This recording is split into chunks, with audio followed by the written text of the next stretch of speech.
first thing before I start building with JigStones is to produce some windows so that I know what sort of width I need to leave when I come to gaps being left for windows.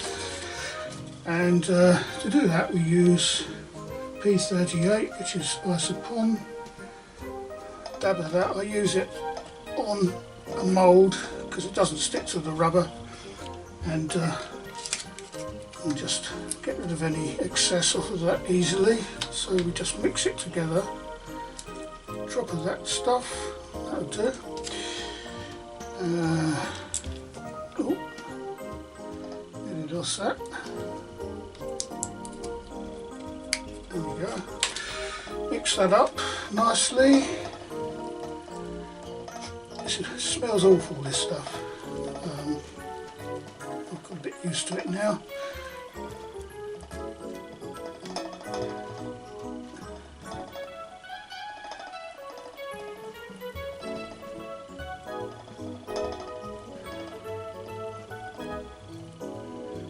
Don't know how far this little bit is going to go, but we'll see. Right, I think that's pretty much there. Whack it in the mould, and when you do this, first of all make sure it goes over all the design of the mould, like that. I'm not worried about windowsills at the moment. I know what they're going to be like. It's just the width of these windows I need to know. And what I'm doing is really pressing this in hard to get rid of any air pockets that might be hidden in there. So you don't want air bubbles. So I'm doing that as hard as I can.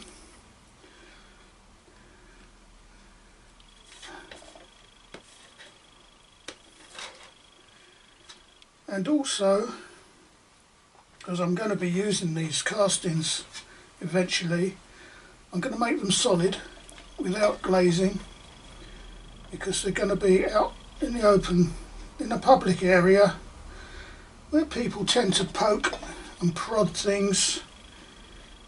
It's a sort of habit people get to, you know, when they see something. How strong is that if I touch it? So if you've got a bit of glass in it, well, not glass, it'll be plastic, you're going to end up with going back one day and finding someone's poked the window in or something. We can't have that. So I'm making these solid, and what I'll probably do is to put another layer on top of that just to make it extra thick. So let's have a bit more, like that, a bit more red stuff.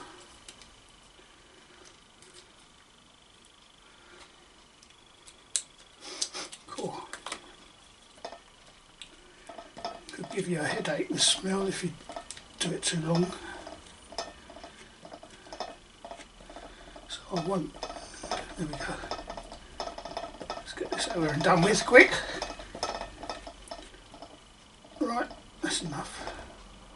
And we go over that with a thicker layer just to make sure it's strong enough. And that should be fine.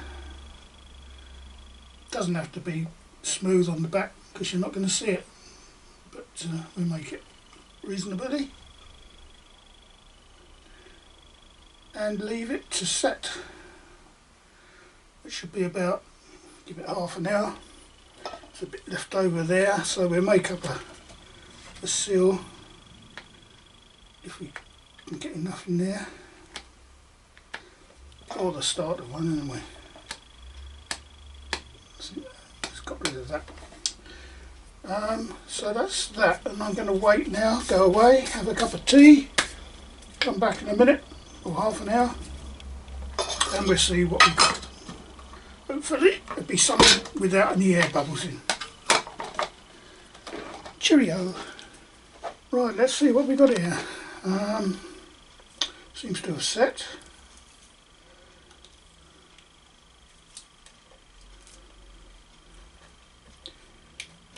Let's see.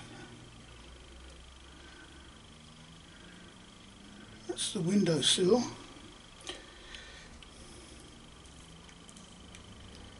And hopefully, excellent. If I can show that to you somehow. It's all a bit difficult like this. There we go.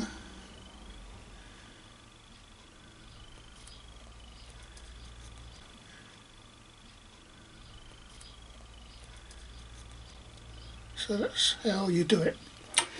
So that's brilliant. It's slightly warped because that's what happens. What we do is to cut those off, and then they won't be so warped because there won't be so much length to them. So that'll be fine. I'm going to leave them, as I said, unglazed. So eventually, when that's used on the model, the window panes will be gloss black. Actually, that's upside down. So that's the first stage. Now we can stick that mould aside. I also made one for the doors, but this is much rougher because I used some old isopon, which was last year's or even the years before, so it's almost dried out. But it does give me a width. I'm probably not going to use these on the model, but it does give me the width of the doors and the height for 16mm to 1 foot scale. That's got a big dimple in it anyway. I can't use that. So that's all I need really for when I leave gaps in the walling for doors and windows. Over the years I've been using exterior PVA to join blocks together, but there is a downside in that if there's too much rainfall and it's never allowed to dry out, the blocks do tend to become unstable. So I've been looking lately at a different way of joining them, and what I've come across is using exterior PVA mixed with the rapid set cement without any water into a very thick paste, and I've glued two together like that. I did this about a week ago, and I've also had it submerged in water for 2 days, and I can't actually break it apart, and that is exactly how I'm going to do it now. So I've got my revolving table here, which is ideal for building a model where you need to see it from all sides as you work. Bit of plastic on top, stop anything gluing itself to the board. I've got loads of blocks I can fiddle around with, and it's time to get going, I think. What I'm going to do is to make just an ordinary oblong type affair, nothing special. I don't think I'm going to have any outbuildings or anything attached to it. It's not really worth going to that sort of trouble. So if we have something like that, I'm just working it out roughly so I know where I'm heading. Maybe there, we'll have a central door. Move that over a bit. Am I getting it in camera? That's better.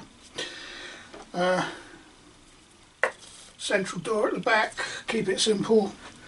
I'm going to use one of these as to suggest a door, so I'll just do that with it. And another one at the back. Then we carry on. Sorry, it's the wrong one. Get a few more of these half blocks. One there, one there, one there, and that goes on here like that. So that's roughly the footprint. So it's not too big. So what we do now is just join those up. I'll have to make up some bonding paste, as I'll call it, and get going. Right, I've mixed up my paste. That's what it looks like. Very thick and gooey. I'm going to start on the corner here. What I've got to be careful of is not to put too much on so that it starts to fill out the joining gaps. Otherwise, once that's set, I'm not going to be able to get any filler stones in place. So that's something to watch. Also, I'm not sure yet how long I have before this stuff sets off and becomes unusable. So that's something else to look out for.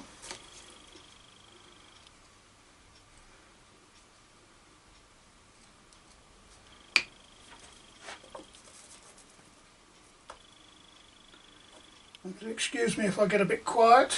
There's nothing much to talk about at the moment. It's just a matter of just gluing all these bits together.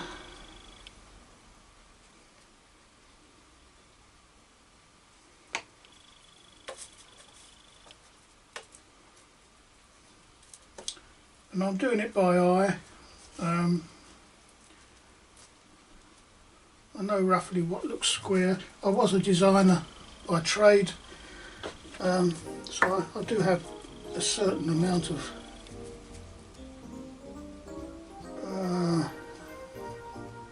advantage, I suppose, in being able to see what looks square and what isn't, or even what is the centre of something, which always amazes me. Is I usually get it within about a millimetre when I'm building something. Right, so we stick that there.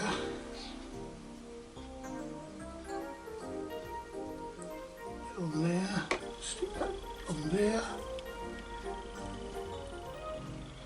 All looks square to me. That's going to be a door. So we'll stick that on there and put that like that. What I should do is to actually use a door. So that's the width of the door. So we place that like that. It's still workable.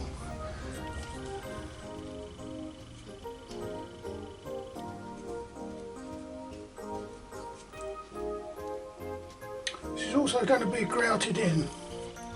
So any gaps left around the joins will be filled in to help seal it all off. Make sure that's, look at that, dead on.